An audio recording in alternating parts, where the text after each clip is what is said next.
France ने अपना तमाम तर सोना अमेरिका से वापस निकाल लिया है। मॉडर्न घाना और बैनुल-अक़वामी मालियाती रिपोर्ट्स के मुताबिक फ्रांस ने फेडरल रिजर्व अमेरिका में मौजूद अपने सोने के आखिरी ज़खायर भी पेरिस मुंतकिल कर लिए हैं। ये एक ऐसा कदम है जो आलमी मईशत के आने वाले तूफान की तरफ इशारा कर रहा है। नाज़रीन, हालात बड़े संगीन हो चुके हैं। फ्रांस के मरकजी बैंक ने एक तारीखी कदम उठाते हुए न्यूयॉर्क के अमेरिकी फेडरल रिजर्व में मौजूद अपने सोने के आखिरी 129 टन के ज़खायर की वापसी का अमल मुकम्मल कर लिया। ये फ्रांस के कुल सोने के ज़खायर का तकरीबन 5% बनता है। इस मुंतकिली के बाद अब फ्रांस का तमाम 2437 टन सोना मुकम्मल तौर पर पेरिस में महफूज है। इस सोने की मार्केट वैल्यू के मुताबिक इस अमल से तकरीबन 13 बिलियन यूरो का मुनाफा हासिल हुआ है।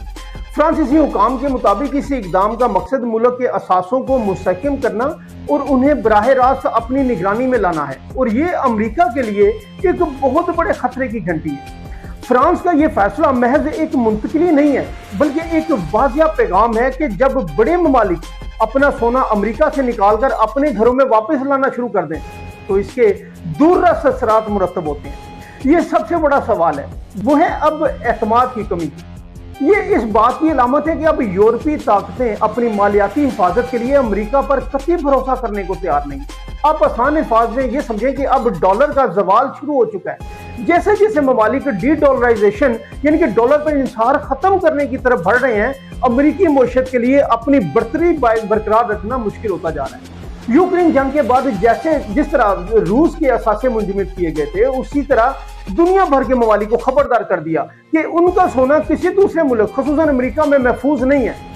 इस सूरत हाल के बाद अमेरिका की मुआशी हालत कितनी संगीन होगी, ये अखज़ करना अब मुश्किल नहीं रहा। अगर दीगर इत्तेहादियों ने भी यही रास्ता इख्तियार किया तो आलमी मालियाती निज़ाम का मरकज वाशिंगटन से मुंतकिल होकर कहीं और जा सकता है। ये बात समझने की। नाज़रीन, ये कोई छोटी खबर नहीं थी, ये अमेरिका के लिए एक बहुत बड़ा धचका है। अपने दोस्तों का, अपनी फैमिली का बहुत ख्याल रखिएगा।